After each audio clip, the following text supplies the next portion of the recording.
Hey everyone, I'm back, and today we're going to be talking about Godzilla from 2014, and this movie is directed by Gareth Edwards, and it has a big cast, and it's a pretty well-known movie for a film that's almost 10 years old, and I haven't seen this movie also in a while, and I think the last time I saw it was like about 5 years ago or something. And I just wanted to revisit the film to see how it holds up. I think it's a decent film. I don't think it's amazing. And I definitely enjoyed it a lot more when it came out in theaters. And I'll say that much about it. And I did like the cast.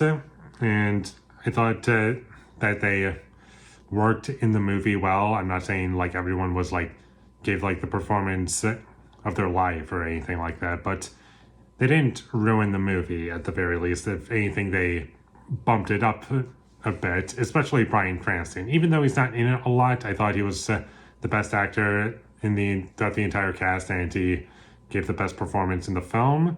I thought he was the best part, and Tylee Hawkins I liked, and even though she doesn't really have much to do, it's still nice to see Aaron Taylor Johnson. He was fine in it. I didn't hate him.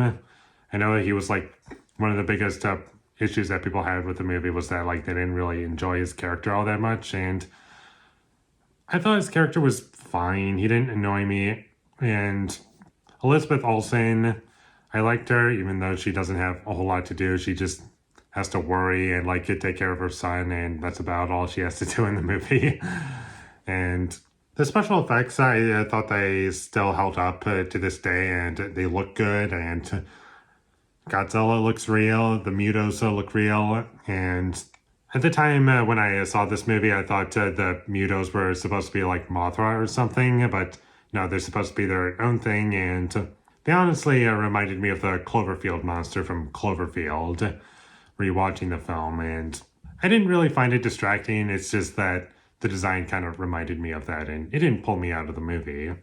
And I'm pretty sure when this movie came out, it was compared to the Roland Emmerich Godzilla from '98. And comparatively speaking, like, this movie's much better than that movie. The music in the movie was fine in it. Nothing amazing or nothing terrible. I kind of liked it when they used the music from 2001: A Space Odyssey. And they played that in the trailer for the film, I remember, and they actually used it in the movie.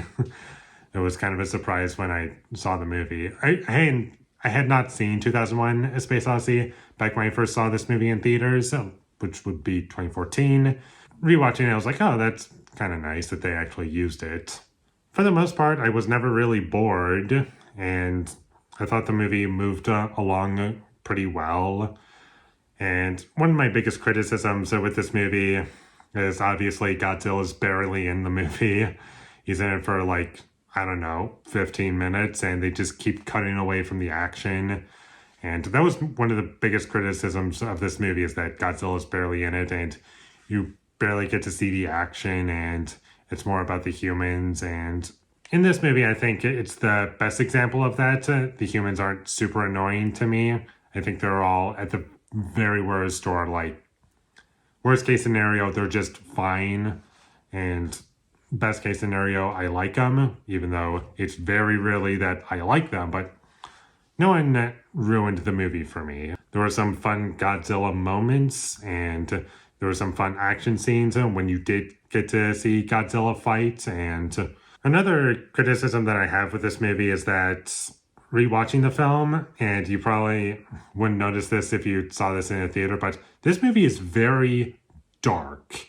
And when I say dark, I don't mean tonally, just like visually. Like, there are scenes that take place at night, and you can barely tell what's going on. And if you do not watch this movie in the dark, or in an environment where it's really dark, you're not going to be able to tell what's going on in the nighttime scenes.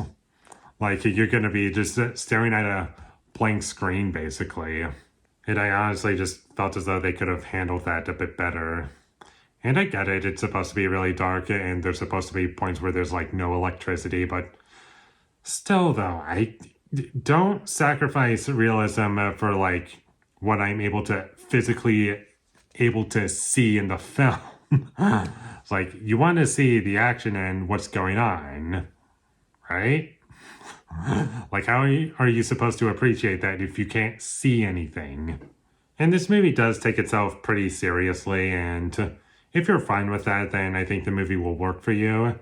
Whereas a movie like Kong Skull Island, which kind of has a bit of a sense of humor to it and is taking itself a little less seriously and is a bit more goofy, then maybe that'll be the movie for you. But just keep that in mind while watching the movie, is that it's going to be a pretty serious film.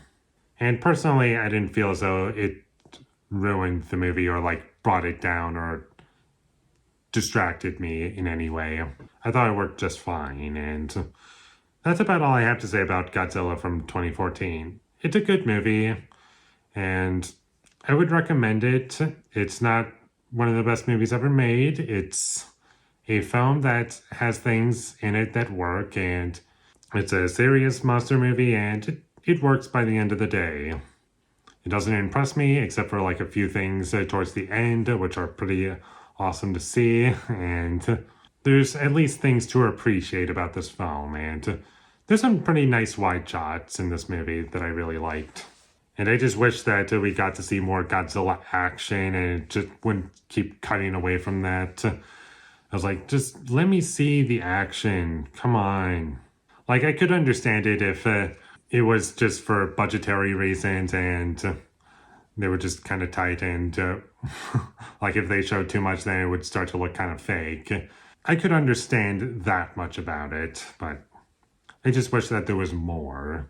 But we'll see what happens when I review the other two Godzilla movies, Godzilla King of the Monsters and Godzilla vs. Kong. We'll see what happens when I watch those.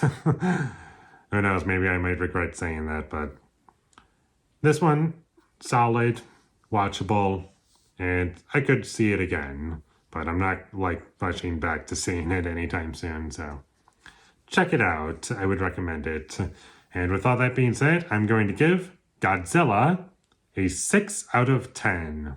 Thank you for watching my videos. As always, if you enjoyed this review, be sure to leave a like and comment down below what you thought of Godzilla, and my social media links, they will all be in the description, so follow me there. And last but not least, subscribe to be a part of Foley Nation, and I'll see you when I get my next review up, and that is going to be for Godzilla King of the Monsters. So look forward to that, but until I get that up, thank you for watching and have a great day.